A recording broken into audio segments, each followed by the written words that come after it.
Dear viewers, हमारे दृष्टि PCS channel पर अब से हर रोज शाम 6 बजे राज्य विशेष करंट अफेयर्स देखना न भूलें। धन्यवाद।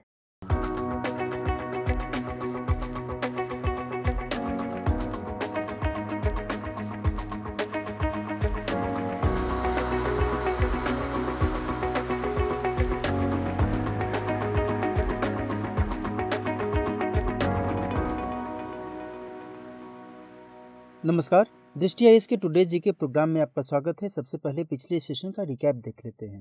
पहला सवाल था, राष्ट्रीय महिला आयोग के संबंध में निम्नलिखित कथनों पर विचार कीजिए। कथन 1, यह एक वैधानिक निकाय है। कथन 2, अनुच्छेद 51A(e) के तहत भारत के प्रत्येक नागरिक का कर्तव्य होगा कि वे ऐसी प्रथाओं का त्याग करें जो स्त्रियों के सम्मान के विरुद्ध हैं। इस प्रश्न का सही जवाब है ऑप्शन सी, यानी दोनों ही कथन सही हैं। दूसरा सवाल, बाल्टिक देशों के संबंध में निम्नलिखित कथनों पर विचार कीजिए। कथन 1, बाल्टिक देशों में बाल्टिक सागर के पश्चिमी तटों पर स्थित एस्टोनिया, लातविया और लिथुआनिया शामिल हैं। कथन 2, 1991 में इन देशों ने सोवियत संघ से स्वतंत्रता की घोषणा कर दी थी। इस प्रश्न का सही जवाब है ऑप्शन बी, केवल कथन 2 सही है।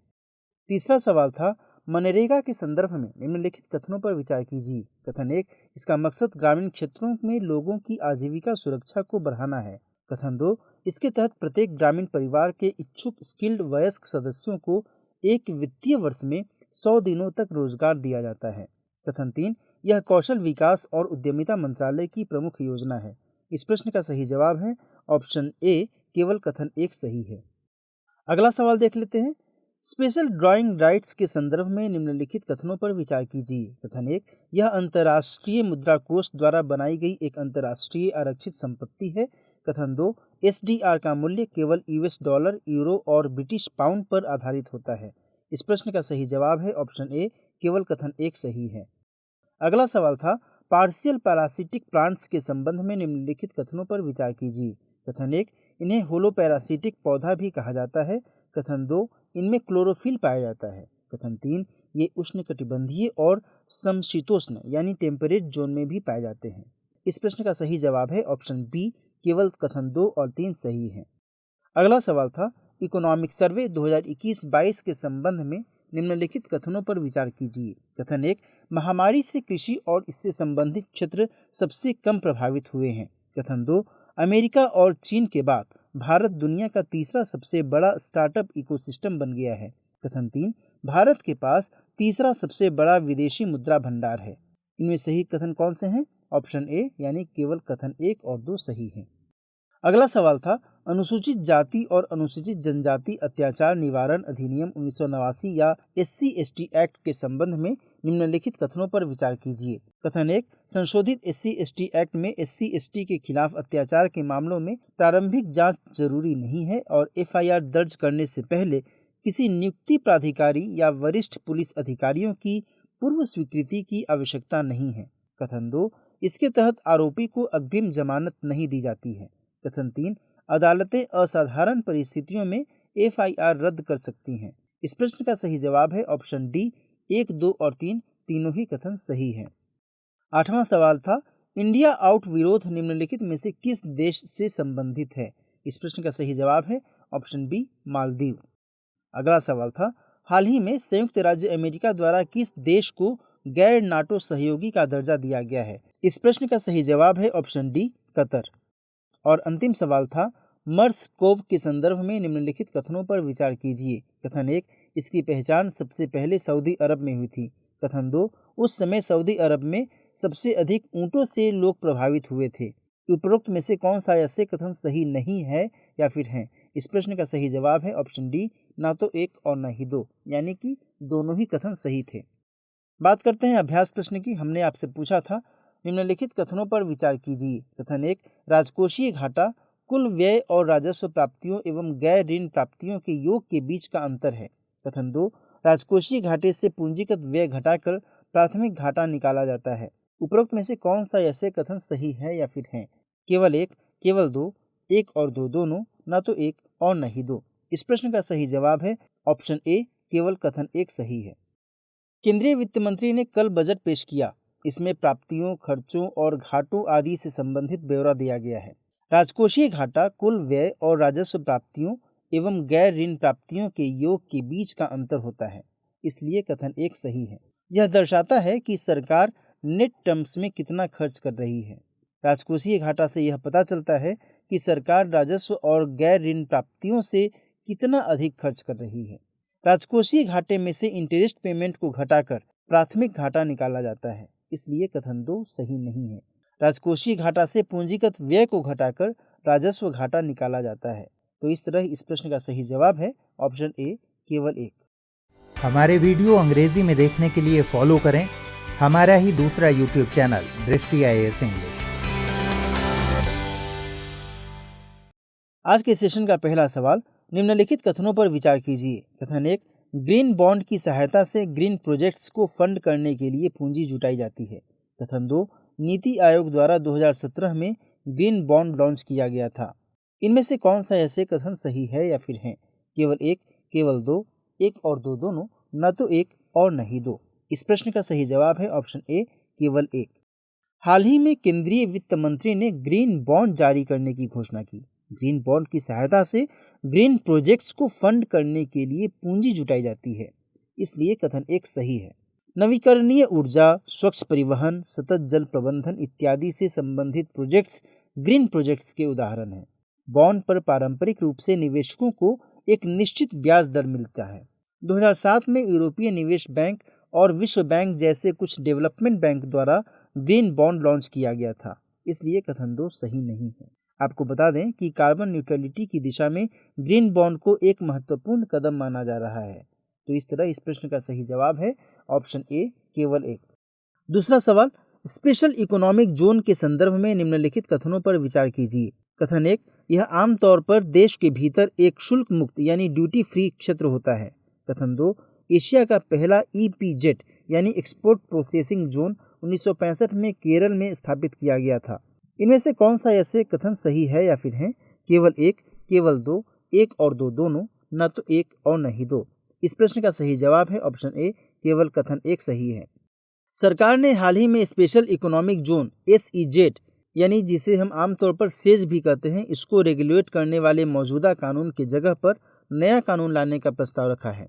इस नए कानून के तहत राज्य उद्यम और सर्विस हब के विकास में भागीदार बन सकेंगे। सेज आमतौर पर देश के भीतर एक शुल्क मुक्त क्षेत्र होता है, इसलिए कथन एक सही है। इस जोन के लिए अलग व्यापार और वाणिज्यिक कानून होते हैं। इसका अहम मकसद निवेश को प्रोत्साहित करना और रोजगार पैदा करना है। एशिया का पहला एक्सपोर्ट प्रोसेसिंग जोन 1965 में कांडला, गुजरात में स्थापित किया गया था, इसलिए कथन 2 गलत है। The special economic zone act 2005 में पारित किया गया था। यह अधिनियम 2006 में सेज नियमों के साथ ही लागू हुआ। हालांकि सेज भारत में विदेश व्यापार नीति के तहत 2000 से 2006 तक लागू था। बोर्ड ऑफ अप्रूवल इसका शीर्ष निकाय होता है। इसके हेड वाणिज्य विभाग के सचिव होते हैं। तो इस तरह इस प्रश्न का सही जवाब है ऑप्शन ए, केवल एक। क्वेश्चन नंबर 3, निम्नलिखित कथनों पर विचार कीजिए। कथन 1, सुप्रीम कोर्ट ने संविधान के अनुच्छेद 21 के तहत हेल्थ केयर को मौलिक अधिकार माना है। कथन 2, मानसिक स्वास्थ्य संबंधी समस्याओं का सामना कर रहे लोगों को सहायता करने के लिए एक टोल फ्री हेल्पलाइन रोशनी हेल्पलाइन है। इनमें से कौन सा ऐसे कथन सही है या फिर है? केवल एक, केवल दो, एक और दो दोनों, न तो एक और न ही दो। इस प्रश्न का सही जवाब है ऑप्शन ए, केवल एक। निजी क्षेत्र के स्वास्थ्य सेवा प्रदाताओं ने नेशनल डिजिटल हेल्थ इकोसिस्टम एवं मेंटल हेल्थ पर फोकस करने के लिए केंद्रीय बजट की प्रशंसा की है। सुप्रीम कोर्ट ने संविधान के अनुच्छेद 21 के तहत हेल्थ केयर को मौलिक अधिकार माना है, इसलिए कथन एक सही है। मानसिक स्वास्थ्य के क्षेत्र में मेंटल डिसऑर्डर और इससे संबंधित योग्य प्रोफेशनल्स की कमी को दूर करने के लिए सरकार ने 1982 में national mental health programme launch किया था। मानसिक स्वास्थ्य देखभाल अधिनियम 2017 मानसिक विकारों से जूझ रहे लोगों को सरकार द्वारा संचालित या वित्त पोषित सेवाओं से मानसिक स्वास्थ्य देखभाल और उपचार तक पहुंच की गारंटी देता है। 2020 में सामाजिक न्याय और अधिकारिता मंत्रालय ने चिंता, तनाव, अवसाद एवं अन्य मानसिक विकारों का सामना कर रहे लोगों की सहायता करने के लिए 24/7 टोल फ्री हेल्पलाइन किरण शुरू की थी। अतः कथन 2 गलत है। तो इस तरह इस प्रश्न का सही जवाब है ऑप्शन ए, केवल एक। अगला सवाल, निम्नलिखित कथनों पर विचार कीजिए। कथन 1, नेल्सन मंडेला गुटनिरपेक्ष आंदोलन के महासचिव भी रहे थे। कथन 2, उन्हें 1990 में पद्म भूषण और 1993 में नोबेल शांति पुरस्कार से सम्मानित किया गया था। कथन 3, संयुक्त राष्ट्र ने 2019 से 2028 तक की अवधि को नेल्सन मंडेला शांति दशक के रूप में मान्यता दी है। इनमें से कौन से कथन सही हैं? केवल 1 और 2, केवल 2 और 3, केवल 1 और 3, 1, 2 और 3। इस प्रश्न का सही जवाब है ऑप्शन सी, केवल 1 और 3। हाल ही में एमनेस्टी इंटरनेशनल ने इजरायल को अपार्थाइड स्टेट करार दिया। इजरायल द्वारा फिलिस्तीनियों को निम्न या इंफीरियर नस्लीय समूह मानने के कारण एमनेस्टी ने इजरायल को अपार्थाइड स्टेट कहा। दक्षिण अफ्रीका के पूर्व राष्ट्रपति एवं अहिंसा और शांति के प्रतीक नेल्सन मंडेला के नेतृत्व में दक्षिण अफ्रीका में रंग भेद का अंत हुआ था। उन्होंने 1998 से 1999 तक गुट निरपेक्ष आंदोलन के महासचिव के रूप में भी कार्य किया था, इसलिए कथन 1 सही है। उन्हें 1990 में भारत रत्न और 1993 में नोबेल शांति पुरस्कार से सम्मानित किया गया था, अतः कथन 2 गलत है। संयुक्त राष्ट्र ने 2019 से 2028 तक की अवधि को नेल्सन मंडेला शांति दशक के रूप में भी मान्यता दी है, इसलिए कथन 3 सही है। तो इस तरह इस प्रश्न का सही जवाब है ऑप्शन सी, केवल कथन 1 और 3 सही है। अगला सवाल, निम्नलिखित कथनों पर विचार कीजिए। कथन 1, वेटलैंड्स इंटरनेशनल के स्थापना दिवस को विश्व आर्द्रभूमि दिवस के रूप में मनाया जाता है। कथन 2, भारत में वेटलैंड्स को वेटलैंड्स संरक्षण और प्रबंधन नियम 2017 के तहत विनियमित किया जाता है।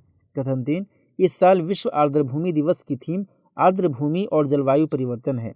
उपरोक्त में से कौन सा ऐसे कथन सही है या फिर हैं? केवल 1 और 2, केवल 2, केवल 1 और 3 या फिर केवल 2 और 3? इस प्रश्न का सही जवाब है ऑप्शन बी, केवल 2। हर साल 2 फरवरी को विश्व आर्द्रभूमि दिवस मनाया जाता है। 1971 में इसी तारीख को ईरान के रामसर में आर्द्रभूमि पर रामसर कन्वेंशन को अपनाया गया था। इस कारण हर साल 2 फरवरी को यह दिवस मनाया जाता है, इसलिए कथन 1 सही नहीं है। पहला विश्व आर्द्रभूमि दिवस 1997 में मनाया गया था। इसका मकसद आर्द्रभूमि के बारे में लोगों में जागरूकता फैलाना है। आर्द्रभूमि को स्थलीय और जलीय पारिस्थितिकी प्रणालियों के बीच एक ट्रांजिशन जोन माना जाता है। भारत में वेटलैंड्स को वेटलैंड्स संरक्षण और प्रबंधन नियम 2017 के तहत विनियमित किया जाता है, इसलिए कथन 2 सही है। इस साल विश्व आर्द्रभूमि दिवस की theme wetlands action for people and nature है, इसलिए कथन 3 सही नहीं है। तो इस तरह इस प्रश्न का सही जवाब है ऑप्शन बी, केवल कथन 2 सही है। अगला सवाल, KAWACH कवच सिस्टम के संबंध में निम्नलिखित कथनों पर विचार कीजिए। कथन 1, यह भारतीय रेलवे को शून्य दुर्घटनाओं के लक्ष्य को प्राप्त करने में मदद करेगा। कथन 2, यह इंफ्रारेड कम्युनिकेशन, माइक्रो प्रोसेसर और ग्लोबल पोजिशनिंग सिस्टम GPS तकनीक पर आधारित है। इनमें से कौन सा ऐसे कथन सही नहीं है या फिर हैं? केवल 1, केवल 2, 1 और 2 दोनों, न तो 1 और न ही 2। इस प्रश्न का सही जवाब है ऑप्शन बी, केवल कथन 2 सही नहीं है। रेल मंत्री ने बजट में रेलवे से संबंधित घोषणाओं की सराहना की है और यह भी बताया कि कवच सिस्टम में क्या शामिल है। कवच एंटी कोलिजन डिवाइस नेटवर्क है। इसका विकास स्वदेशी रूप से किया गया है। यह भारतीय रेलवे को जीरो एक्सीडेंट्स यानी शून्य दुर्घटनाओं के लक्ष्य को प्राप्त करने में मदद करेगा, इसलिए कथन 1 सही है। यह रेडियो कम्युनिकेशन, माइक्रो प्रोसेसर और GPS यानी ग्लोबल पोजिशनिंग सिस्टम तकनीक पर आधारित है, इसलिए कथन 2 सही नहीं है। तो इस तरह इस प्रश्न का सही जवाब है ऑप्शन बी, केवल कथन 2 सही नहीं है। अगला सवाल, नल से जल योजना के संबंध में निम्नलिखित कथनों पर विचार कीजिए। कथन 1, गोवा, तेलंगाना, हरियाणा और पुडुचेरी मात्र ऐसे राज्य या केंद्र शासित प्रदेश हैं जहां सभी ग्रामीण घरों में नल के पानी की आपूर्ति की जा रही है। कथन 2, यह योजना जल जीवन मिशन का एक घटक है। इनमें से कौन सा ऐसे कथन सही है या फिर हैं? केवल 1, केवल 2, 1 और 2 दोनों, न तो 1 और न ही 2। इस प्रश्न का सही जवाब है ऑप्शन बी, केवल कथन 2 सही है। भारत सरकार राज्यों के साथ मिलकर अगस्त 2019 से जल जीवन मिशन को लागू कर रही है। इसका मकसद 2024 तक गांवों में सभी घरों और सार्वजनिक संस्थानों में नल के पानी की आपूर्ति सुनिश्चित करना है। यह योजना जल जीवन मिशन का एक घटक है, इसलिए कथन 2 सही है। मिशन का अनुमानित परिव्यय 3.60 लाख करोड़ रुपए है, जिसमें से केंद्र सरकार का हिस्सा 2.08 लाख करोड़ रुपए है। गोवा, तेलंगाना, हरियाणा, पुदुचेरी, अंडमान और निकोबार द्वीप समूह, दादरा और नगर हवेली और दमन और दीव में सभी ग्रामीण घरों में नल के पानी की आपूर्ति की जा रही है, इसलिए कथन 1 सही नहीं है। तो इस तरह इस प्रश्न का सही जवाब है ऑप्शन बी, केवल कथन 2 सही है। 8वां सवाल, पीएम गति शक्ति के संबंध में निम्नलिखित कथनों पर विचार कीजिए। कथन 1, यह बुनियादी ढांचे से संबंधित विभिन्न विभागों के बीच समन्वय की कमी को दूर करेगा। कथन 2, यह 6 स्तंभों पर आधारित है। कथन 3, इसका अहम मकसद ईज ऑफ लिविंग एवं ईज ऑफ डूइंग बिजनेस में सुधार करना है। ऊपर दिए गए कथनों में से कौन सा ऐसे सही है या फिर है? केवल 1, केवल 2 और 3, केवल 1 और 3, 1, 2 और 3। इस प्रश्न का सही जवाब है ऑप्शन डी, 1, 2 और 3। बजट 2022 पेश करने के दौरान केंद्रीय वित्त मंत्री ने कहा कि एक्सप्रेस वे के लिए पीएम गति शक्ति मास्टर प्लान 2022-23 में तैयार किया जाएगा। पीएम गति शक्ति बुनियादी ढांचे से संबंधित विभिन्न विभागों के बीच समन्वय की कमी को दूर करेगा, इसलिए कथन 1 सही है। यह 6 स्तंभों कॉम्प्रिहेंसिवनेस, प्रायोरिटाइजेशन, ऑप्टिमाइजेशन, सिंक्रोनाइजेशन, एनालिटिका 1 एवं डायनेमिक पर आधारित है, इसलिए कथन 2 सही है। इसका मकसद नेक्स्ट जनरेशन की बुनियादी ढांचों के निर्माण के लिए प्रयास कर ईज ऑफ लिविंग एवं ईज ऑफ डूइंग बिजनेस में सुधार करना है। तो इस तरह इस प्रश्न का सही जवाब है ऑप्शन डी, तीनों ही कथन सही हैं। 9वां सवाल, क्रिप्टो करेंसी पर एससी गर्ग समिति की सिफारिशों के संबंध में निम्नलिखित कथनों पर विचार कीजिए। कथन 1, इसने बिटकॉइन जैसी क्रिप्टो करेंसी पर प्रतिबंध लगाने की सिफारिश की। कथन 2, इस समिति ने क्रिप्टो व्यवसायों को विनियमित करने की सिफारिश की। इनमें से कौन सा ऐसे कथन सही है या फिर है? केवल 1, केवल 2, 1 और 2 दोनों, न तो 1 और न ही 2। इस प्रश्न का सही जवाब है ऑप्शन सी, 1 और 2 दोनों। वित्त मंत्री ने बजट में किसी भी वर्चुअल डिजिटल एसेट के ट्रांसफर से होने वाली आय पर 30% टैक्स लगाने की घोषणा की है। एससी गर्ग ने 2019 में वर्चुअल करेंसी पर अंतर मंत्रालयी समिति की अध्यक्षता की थी। इस समिति ने बिटकॉइन जैसी क्रिप्टो करेंसी पर प्रतिबंध लगाने की सिफारिश की थी, इसलिए कथन 1 सही है।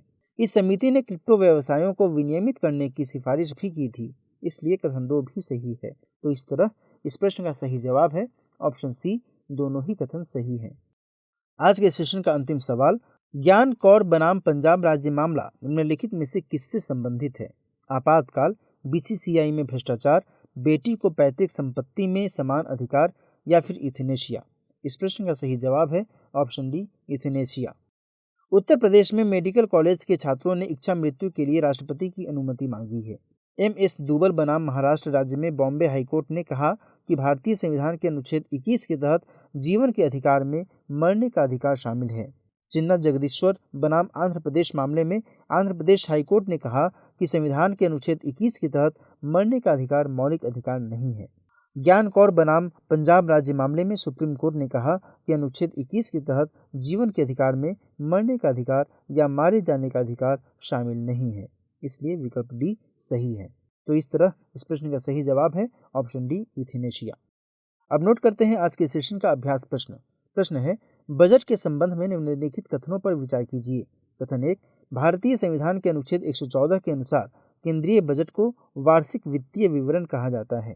कथन 2, स्वतंत्र भारत का पहला बजट 1951 में पेश किया गया था। इनमें से कौन सा ऐसे कथन सही है या फिर है? केवल 1, केवल 2, 1 और 2 दोनों, न तो 1 और न ही 2। इस प्रश्न का सही जवाब कमेंट सेक्शन में देना न भूलें।